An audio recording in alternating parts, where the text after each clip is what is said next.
रजत दलाल ने एल्विश यादव के पॉडकास्ट में एक बात बोली थी। चलिए हम पहले मुद्दे पे आ जाते हैं, क्योंकि अब ईशा ने उसका जवाब दिया है।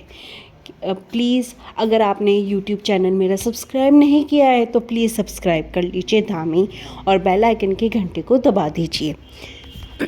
देखो, एल्विश यादव बिग बॉस 18 के ख़त्म होते ही सबसे पहले जो उन्होंने काम करना शुरू किया है वो गए हैं पहले एल्विश यादव के पॉडकास्ट पे। और मतलब उस पॉडकास्ट में रजत दलाल ने सबके लिए कुछ बहुत ज़्यादा बोला है। एक तरीके से सबको रोस्ट किया है।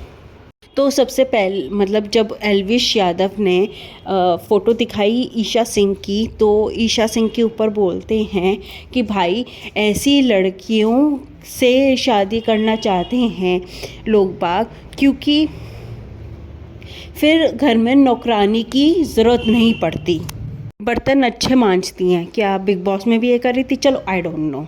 उन्होंने शिल्पा पे भी बोला है कि वो नीच हैं। तो उन्होंने बहुत सारी बातें बोली हैं ऐसे रजत दलाल ने, ठीक है। तो ईशा सिंह पहुंची हैं सिद्धार्थ कनन के इंटरव्यू में, जो कि बहुत ज़्यादा वायरल हो रहा है।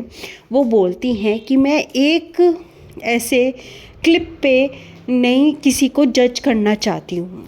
तो सिद्धार्थ कनन ने जब ये क्वेश्चन पूछा कि एक एल्विश यादव के पॉडकास्ट में गए थे रजत दलाल, और ऐसे कमेंट उन्होंने किया है कि मतलब काम वाली की ज़रूरत नहीं पड़ती है, इसलिए लोग शादी करना ऐसी लड़कियों से शादी करना चाहते हैं। तो उस पे और ये एक रोस्टिंग का है पॉडकास्ट। तो मैं रजत भाई और मेरा रिश्ता बहुत ज़्यादा अच्छा है, तो मैं इस पे पब्लिकली कुछ ऐसे किया या वैसे किया, मैं उस तरह की बहन हूँ जो रिस्पेक्ट के साथ पर्सनली बता देती हूँ। अगर कोई चीज़ मुझे परेशान करे तो मैं पर्सनली बात करना चाहती हूँ रजत से भाई, और अगर मुझे कोई भी बात पसंद नहीं आई तो मुझे इतना अधिकार है कि मैं मतलब बता सकूँ। तो इस पॉडकास्ट के बाद दलाल ने फ़ोन किया था ईशा को और बताया था एक स्क्रिप्ट दी गई है, तो मैंने ऐसे बोला है।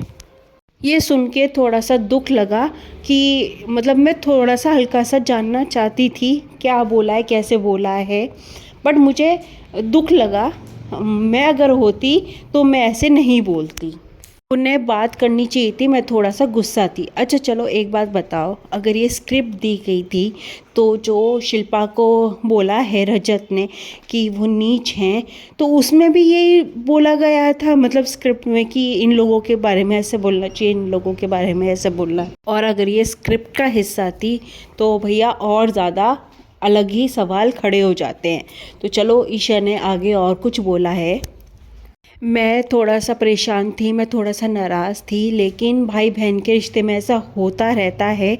मैं उन्हें भाई मानती हूँ और आगे भी मानती रहूँगी। अगर उन्होंने कहीं पब्लिकली कुछ गलत बोला है तो मुझे इतना अधिकार है ये बताने का कि ये मुझे पसंद नहीं आया, मगर मैं इस पे पब्लिकली कुछ भी नहीं कहना चाहूँगी, इस पे रिश्ता नहीं ख़त्म करूँगी। जो भी मुझे बात है वो मैं पर्सनली बोलूँगी। पर ये बहुत बड़ी बात है जो ईशा ने बोला। आई थिंक ये स्क्रिप्ट नहीं दी गई थी, एक सिचुएशन दी गई थी, उस पे रजत दलाल ने बोला है ये सब कुछ चीज़ें।